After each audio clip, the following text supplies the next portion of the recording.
За година и пол долгот на општата болница во Охрид е намален за 1 милион евра. Најголемиот дел од обврските се однесувале кон набавки на медицински материјали и лекови, кои што се меѓу најголемите трошоци во работењето на здравствените установи.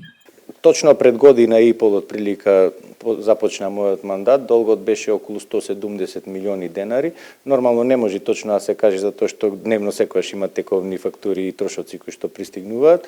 Во овај момент долгот изнесува 110 милиони денари или од прилика за 1 милион евра е сервисиран долг према побарувачите во ова година и пол. Долговите пред се према фармацевските компании и према тие основни јавни набавки без кои што болницата не би можела да функционира. Од Фондот за здравствено осигурување велат постепено се подобрува ликвидноста на болниците, а на ниво на држава вкупниот долг на јавните здравствени установи моментално е под 5 милиарди денари. Сепак институциите внимателно ја следат состојбата, бидејќи и понатаму се регистрираат одредени неправилности и недоследности во работењето на дел од здравствените установи. Имаме санкциониране, например, во општата болница во Прилеп има кривични пријави, веќе обвинителни акти и притвори за над 10 лица за злоупотреби на благајната и за лажни набавки на услуги кои никогаш не биле извршени. Државата будно ја следи состојбата и со цените на нафтата и доколку има потреба ќе интервенира. Возилата на здравствените институции, болниците и итната медицинска помош ќе имаат доволно гориво, без оглед дали ќе има нови ценовни шокови или евентуална енергетска криза. Мислам дека треба да почекаме да видиме што ќе се случи со пазарот. Не е прв пат да се случуваат скокови на цените. Владата има доволно инструменти да интервенира во цената на дизелот ако тоа стане проблем за транспортот. Болниците во земјава се уште се дават во долгови по разни основи, но има и одсудски спорови по основ неисплатени надоместоци за работа, јубилејни награди и слично. Денеска се одбележува Светскиот ден на бубрезите под мотото Здрави бубрези за сите, грижа за луѓето, заштита за планетата. Овој ден има за цел да ја зголеми свеста за значењето на здравието на бубрезите и превенцијата од бубрежни заболувања. По тој повод зградата на јавната здравствена установа специјализирана болница Нефрологија Струга беше осветлена како символ на поддршка. Според глобалните податоци, околу 850 милиони луѓе во светот живеат со некаква форма на бубрежно заболување, додека во Македонија се проценува дека околу 100.000 лица страдаат од хронична бубрежна болест. Околу 1500 до 1600 пациенти се третираат со хемодиализа, а околу 20 со перитонеална диализа. Болеста често се развива без симптоми и се открива во подоцнежни фази. Лекарите нагласуваат дека превенцијата и раното откривање се од големо значење. Редовната контрола на крвниот притисок и шеќерот во крвта, физичката активност, здравата исхрана и лабораториските анализи можат да помогнат во заштита на бубрезите. По повод овој ден, Нефрологија Струга спроведе активности за подигање на свеста кај граѓаните, вклучувајќи мерење на крвен притисок и шеќер во крвта, совети од лекари и символични активности за пациентите на диализа. Пораката на овој ден е јасна, велат докторите. Не чекајте да се појават симптоми, правете контроли на време. Вашите бубрези работат за вас секој ден, грижете се за нив денес, за да бидете поздрави утре. Апелите на екологистите и нуркачите за алармантната состојба со цврст отпад во водите на Охридското езеро не допираат до несовесните граѓани. Иако Охридското езеро се смета за најголем басен со слатка вода во Европа и е заштитено како светско природно наследство од непроценливо значење, дел од граѓаните на Охрид и околните крајезерски населби го третираат како депонија во која одлагаат најразлични видови отпад. Тоа го покажа и последната акција на членовите на Нуркачкиот центар Амфора за чистење на езерското дно. Во Охридското езеро е проблем што би ги поделил на два дела. Едниот е габарит на цврст отпад кој се наоѓа покрај самиот град Охрид, кај населбите кои гравитираат покрај езерото. Видливо е голем број на отпад, иако имаме доста акции, секако може и ден денес да се најдат градежен шут, пластични шишиња, железни конструкции, лименки, што уште не. Навиките на граѓаните тешко се менуваат, вели Милутин Секуловски од Нуркачкиот центар Амфора. Додава дека проблемот добива загрижувачки размери поради отпадот и депониите покрај и во коритата на реките кои се влеваат во Охридското езеро. Нуркачите од Амфора постојано детектираат големи количества отпад на местата каде реките Черава, Грашница, Далјан и Сатеска се влеваат во езерото. Тие се најголеми загадувачи и мора да се преземат ефикасни мерки тоа да се спречи, вели Секуловски.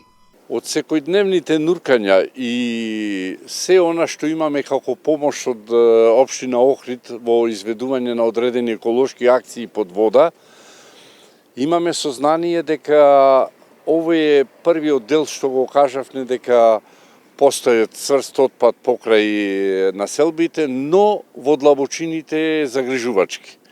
Зошто?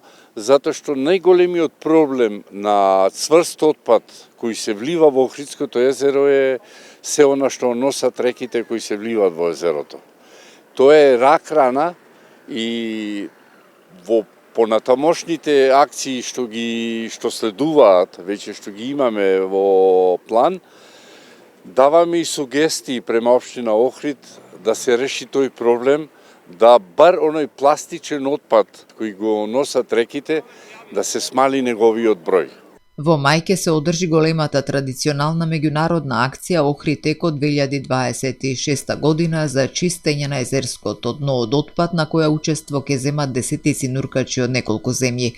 Акцијата, која се реализира по 5-ти пат во пресрет на туристичката сезона, има за цел да го заштити биодиверзитетот и природната убавина на езерото и да ја подигне еколошката свест кај граѓаните.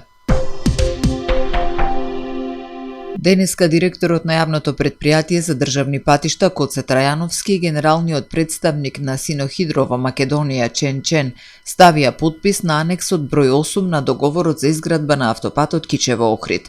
Со анексот треба да се овозможи довршување на градежните работи на автопатот во изградба, при што се предвидуваат дополнителни 186 милиони евра и краен рок за завршување до 31 мај 2027 година.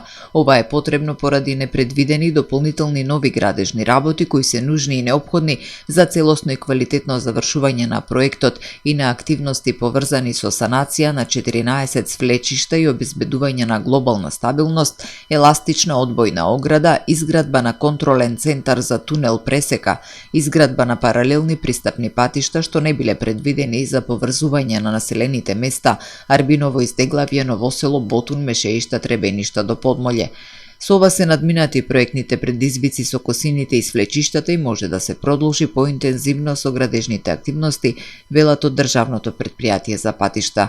На 13 јули, 7 септември и 31 декември минатата година предвремено се овозможи пуштање во сообраќај на 13,5 км, 12,34 км и 2,12 км од првите делови од главната траса на потегот од Врбјани до Ботун, како и Климештани Охрид, со вкупна должина на двата коловоза од 27,96 км.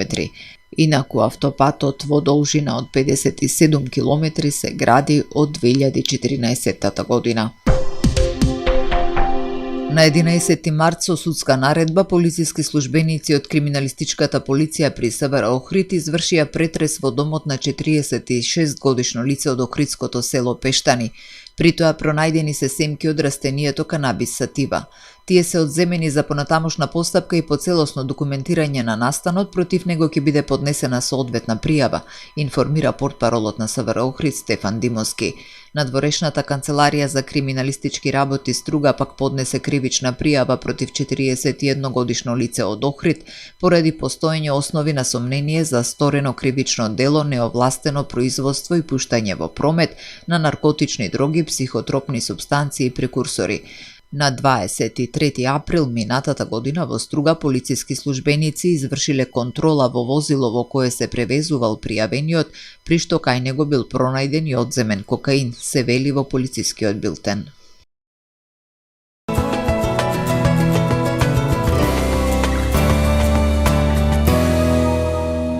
Во Охрид денеска имавме сончево време со мала до умерена облачност. Дуваше слаб до умерен ветар од променлив правец. Максималната дневна температура се искачи до 15 степени. Утре во Охрид времето ќе биде сончево со мала до умерена локална облачност. Ќе дува слаб до умерен ветар од јужен правец. Утринската температура од 1 степен, а максималната дневна до 14 степени. Температурите во Македонија утре во интервал од -4 до максимални 19 степени.